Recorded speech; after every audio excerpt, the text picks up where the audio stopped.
Hello everyone, Richard here again. In a previous video I showed everyone how they could watch HD TV over-the-air broadcasts using just a paperclip. If you haven't seen that video, I'm going to put a card for that up here and you can watch that again. Now that video has over 1.9 million views. In this video what I'm going to do is dust off my mad scientist cap again and show you how you can watch HD TV on just about any computer monitor for under $40. And the TV can be over-the-air, broadcast TV, or cable TV. I will also show you a few other tricks along the way. So here's the monitor I'm going to be using. It's an old monitor that I've had hanging around for a while. It's an HPW 2338H. It's a 23-inch 1080p monitor, and it's pretty standard. I got it on Craigslist for 20 bucks. And that's a pretty standard price for this size of monitor on there. So go look around and see what you can find if you don't have one. I'm assuming you do have a monitor to get this done under 40 bucks.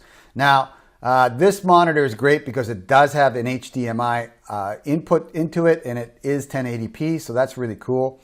And if you look at the inputs, I'll show them to you right here. I have HDMI, it has built-in speakers, and has VGA as well as an optional input and audio in here. So as long as you have an HDMI input to your monitor, it's pretty well good to go on this system. Outside of that, if you only have VGA or you only have DVI, then you're going to need a little bit more extra, but I'll get into that next. But in a second, what I want to show you is the next component that you're going to need, and that is the Mediasonic Homeworks. Let me put this over here. This is the HW180 STB3, sorry, STB, and I'll put links for all this stuff in the video descriptions below for everybody so that you can get it from the people I got it from. And this is the second component you need, and this is basically the cable box or the TV tuner that takes the digital signal and puts it into your monitor. This will do both cable and over-the-air broadcast TV, so it's a great option. Plus, it has the ability to record the programs. You need to have an extra USB stick or drive plugged into it, but it can do it. So it's pretty neat. See, it says recording media player, so it's pretty cool at $27.99. And like I said, I'll put links for the stuff in the video description below. Next thing you're going to need basically is a single HDMI cable to go from that Mediasonic box to your monitor. And again, very cheap. And last but not least, you're going to need an antenna. Now you could use something like the paperclip antenna. I use it here. I can use it here, but I only get 3 channels in with this antenna because I live in a bowl. I live in a divot in the earth. So basically, I'm surrounded by hills, and you know, radio signals are hard to get into this spot. I don't know what it is. It's like the radio signal black hole. Nothing comes out. Nothing comes in. And my cell phone is also a real bear to use when I'm here. I got to stand in the right place in my place to get it to work. So I have a problem with radio signals. So this, but even with that, this paperclip still gets me 3 channels. So I don't, you know, like I said, try it, see how it works for you. I've had people tell me they get like 40, 50 channels with the paperclip. So pretty amazing. So it must be a better place where they're at. Next thing you're going to need, you know, and again, here's the antenna. If you need a better antenna, something like this is what I use. It's about $10.99, and you can get them cheap other places too. But you know, a dual antenna rabbit ear like this will work, or one of the flat, what do you call it, antennas will work as well. I have one of those as well. I'll see which one works best, and I'll plug that in. And let's see what's next. Okay, next after that. So what do we got? We got the monitor, which I assume you have with HDMI port. We've got the box, the TV box. We've got a cable to connect the TV box to the monitor.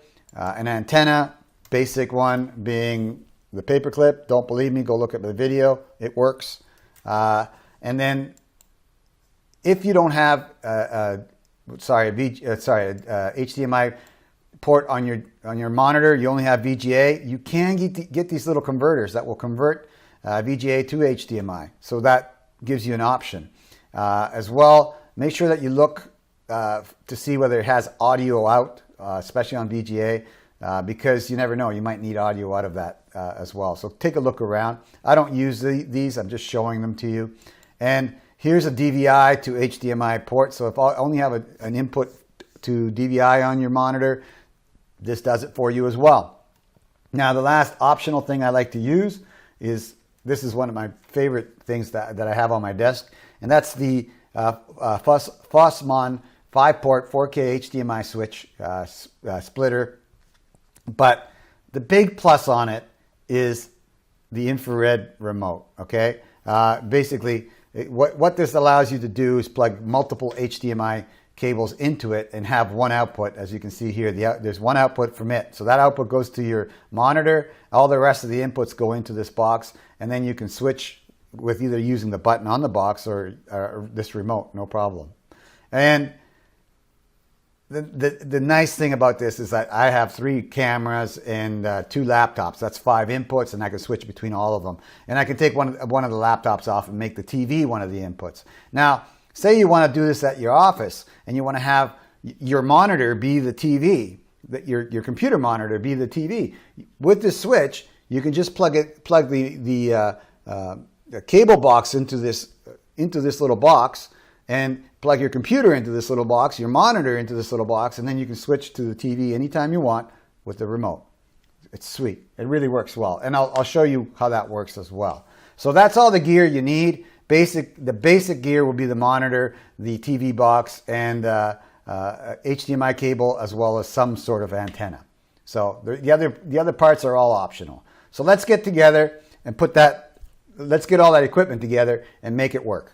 Oh, one more thing. I won't be able to show you any of the content that comes across from the TV signal. I'll blur it out and I'll mute the sound on it, but basically because of copyright laws, I can't show you the signal, but I'll blur it out and I'll show you that it's moving and you can see that it's working. Let's take a look at the HomeWorks Mediasonic digital converter box, which is the heart of this deal. This is it right here, this little box. And again, I'll put links to this stuff in the video description below. I got the infrared sensor here, channel plus, channel minus, pretty self-explanatory. Power button, of course, nothing really special there. On the back is what really counts. Actually have left and right audio and video, which would be, these would be analog outputs. We're not using those at all. We're going to be using the HDMI port. This USB is for storage, so this is a media recording box. It can record your TV shows as well. If you plug a USB device in here, a hard drive or thumb drive, you can record on this box. Pretty cool. We've got RF out and RF in. Well, radio frequency is what RF is for, and the RF in is what we're going to be plugging in the antenna into. RF out is a pass-through if you were going to another TV. So we're not doing that. We're just going to use the RF in for the antenna. So let's start putting this all together. I'll plug in my antenna in first into the RF in. And it's just basic righty-tighty, lefty-loosey, or clockwise, counterclockwise. Clockwise tightens. So there we go. Antenna is in. Next thing we're going to do is plug in the HDMI cord. It's only going to go one way into that port. There's the HDMI. Plugs in here. All right. So at this point, that box is ready to go. It's got antenna in, HDMI out, power here on the end. So that's ready to go. It comes with a remote, which is really handy and nice. And we've got to put batteries in it. So if you're looking at it, this is the top, this is the bottom, and all you need to do to get the batteries in is the positive end of the battery, which is this end, goes away from the springs. Same with the other side. Put them in, put the cover on, and that's ready to go out of the box. So next thing we need to do is plug the HDMI into the HDMI port of the monitor, which is right here. See if I can get that at an angle where you can see it. There it is. Yeah, there it is. So I'm going to plug it in. And then after that, we'll power everything up and I'll show it to you working. There we go.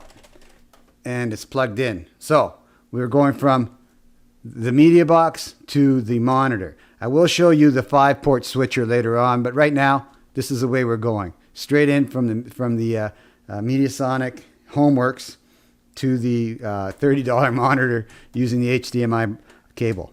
Oh, I'm sure somebody's going to ask me what kind of antenna I was using. I was using one of these flat things, and it's okay. I've got a home built antenna that's better, but just for the sake of this video, I may make a video on the home built antenna I made, but this is what I'm using on this to get all the channels I get. All right, so I've powered up the box. I'm going to show you how to quickly reset the box to the factory defaults, so that you know how to do that. And usually it's set to the factory defaults right out of the box. So let's go do that. I'm going to hit the menu button on the remote, and we're going to skip over using the arrow keys on the remote over to the gears on the right here. And then you've got the parental guidance, set password, restore factory defaults. Well, you want to go down to scroll down. So again, the arrow buttons on the remote, down to restore factory defaults, and then hit OK on the center. And here it's going to ask you for a password. The default password for the Mediasonic Homeworks is 00000. So let's do that. 00000. So 6 zeros, and then it says OK or exit to quit. So we want to start. We want to do the factory restore or defaults. So I'm going to do that. And I'm doing that so that you know, A, how to do it, and B, what it's going to look like when you take it out of the box. And when you take it out of the box, this is what's going to show up first. It's going to ask you what language. Of course, we want English. I'm in the USA, so I'm going to leave it there. If you want to use something else other than USA, scroll through and find it. And then the next thing it's going to do is channel search. So here I'm just going to hit OK, and it will do a channel search. I'll let this scan through. And when it's done, I'll show you the results, and we'll go from there.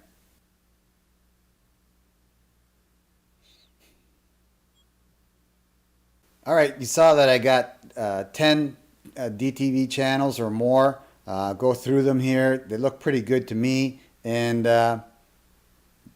yeah, real crystal clear. Of course, I'm going to blur these out so you won't be able to see what's on the actual screen, but they look great.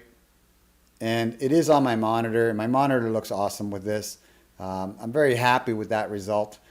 I'll go through these channels here. Yeah, it looks like I got about 10 or 11 free channels off, over-the-air digital TV. So I'm pretty happy with that.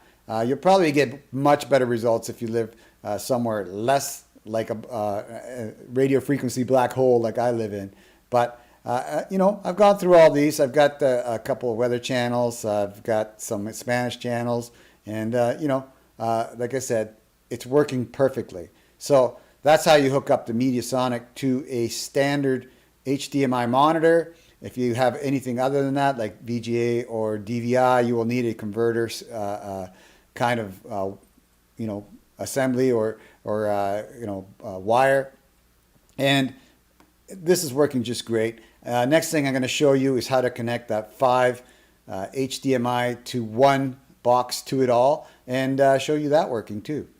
So here's the last part of this setup that is optional, but in my case it's just a gotta have. I think it's just such a great thing to have anyway.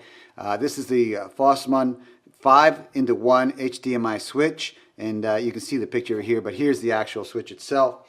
And I think it's just absolutely necessary for me anyway, because I switch between the TV box and my computer all the time. And I got, like I said, I have 3 cameras, so I plug them in as well, and I can switch between all of them easily. So let's take a look at the actual box itself. All right, so we have the little switching box. It's not very big, as you can see.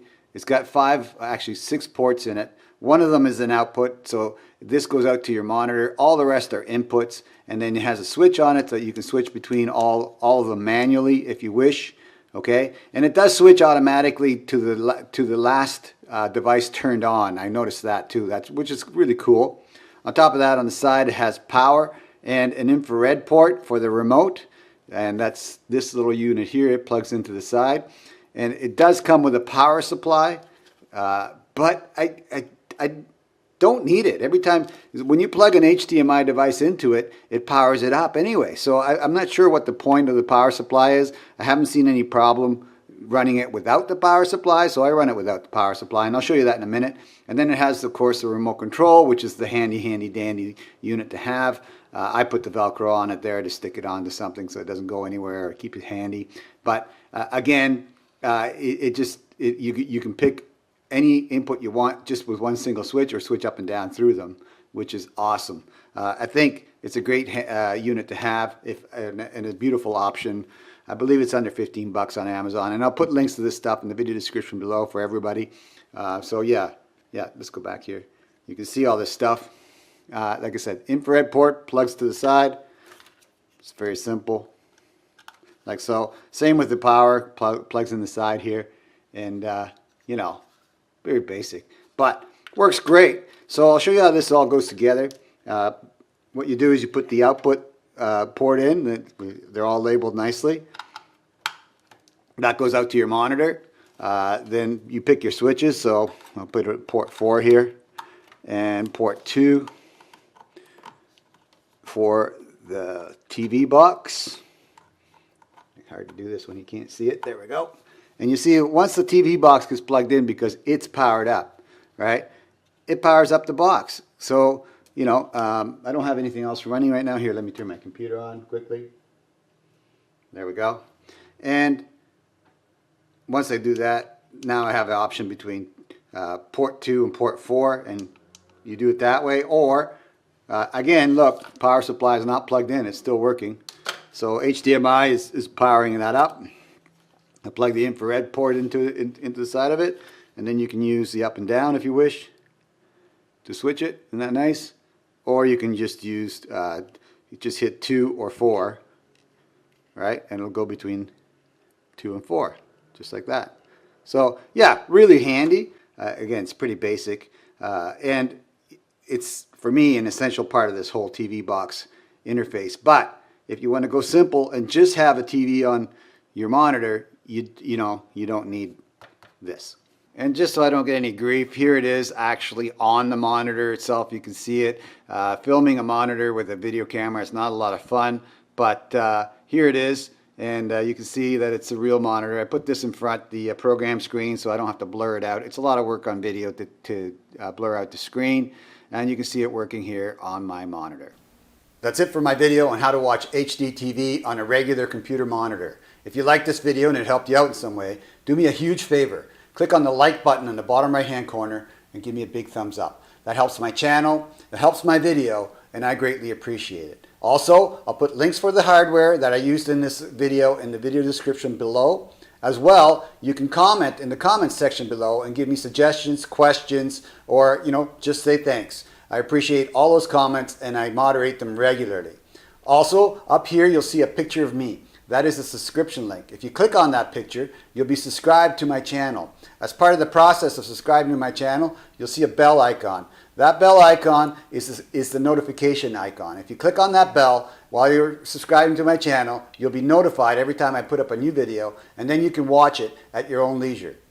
Once again, and just like always, I want to thank you for your time and for watching.